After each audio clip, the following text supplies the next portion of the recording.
Okay, so if you're in a spot where you have kind of got to that point where you're 40 plus, you feel like you've put on weight, you feel sluggish, tired, brain fog, you're feeling a bit crap all the time, you not really got the energy or the oomph to kind of want to do a massive change, but you feel like you want to and need to do something. Here are three simple tips that aren't too life changing right now, because you'll need to take small steps, because anything too drastic will feel too daunting, especially if you're not in the right headspace or you haven't got the energy. So these three simple steps you can change or take to add a little bit of a difference to your days and to your week. Okay, so number one is add more movement into your day. So if you're someone who drives to work, sits at work, comes home, sits and watches TV, and you've got into that habit of just sitting all the time, you're probably going to feel tired all the time. We're not designed to sit all the time. So try and maybe park a little bit further away from work if you're not in walking distance to work. Park a little bit further away so you get like a 10-minute walk in, 10-minute walk out. You could perhaps have your lunch, then take a 10-15 minute walk. If you've got an hour lunch break, take a half an hour walk. Do that after your lunch.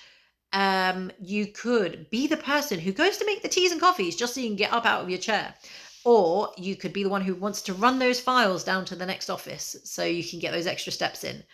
It's about adding more movement throughout your day. If you do count your steps on your phone or you've got a watch, then aim for 10,000 steps, because it sounds like, to some people, not many, other people it sounds a lot. I used to think I would be, I must have done 6,000 steps today. And I'm like, 2,500, what? So then I'd be like, okay, I need to go for a walk in the evening. So finding little ways you could use the stairs instead of the lift. That's great for strengthening your legs as well, which is, we always need strengthening exercises as we get older for mobility, and because we lose muscle mass. So use the stairs instead of the lift. Take the long way around maybe to get to where you're going. And go for a walk in the evening. Go for a walk after your meal, because sometimes it's good for your body to walk after you've eaten, because that's how we're designed. Our bodies are designed to move. We used to eat food for energy. So we would then go and use that food for energy. And as you get older, you need to be moving more. So yeah, add more movement throughout your day. Find ways to get up and move or stand a bit longer. Hello, just a little break. Just a reminder, if you are enjoying this video, don't forget to click the like button below, subscribe to my channel, go mad, watch all the videos, and hopefully you'll learn some new tips to help us on this journey, 40 and beyond, which is why I'm here. Okay, let's get back to today's tips. Number 2 is, what is it? Change your simple carbs for complex carbs. So no one's saying cut out carbohydrates. A good place to start is to look at the carbohydrates you are intaking. Are you eating chips? Are you eating crisps, white pasta, white bread? If you're eating a lot of white food, then change it out for wholemeal versions. So, for example, if you're having white bread, change it for wholemeal. Whole grain isn't necessarily always wholemeal, so it could still be white bread with grains like seeds in it.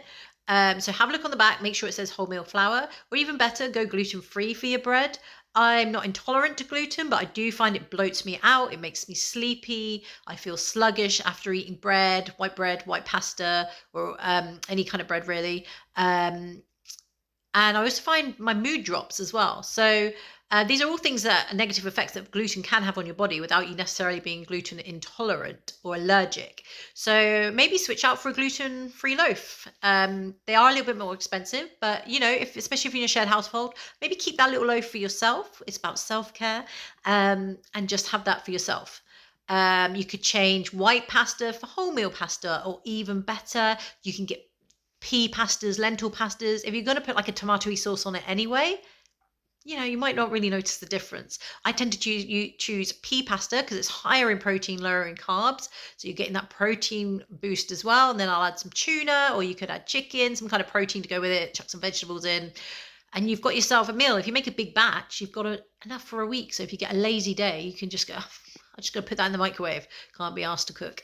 We all get that time. I'm not a massive fan of cooking, so I batch cook all the time, so I can just do it once a week and then heat that up throughout the week. You could change white rice for brown rice or wild rice.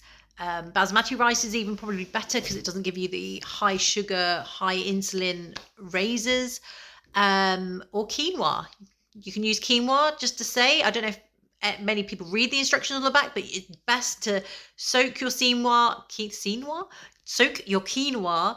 You can put it in a sieve, rinse it, because you're meant to wash it before you use it, because otherwise it has a dirty taste. Even after you've cooked it, you can taste the dirty taste, which is, I get people don't like it if they can taste the dirty taste.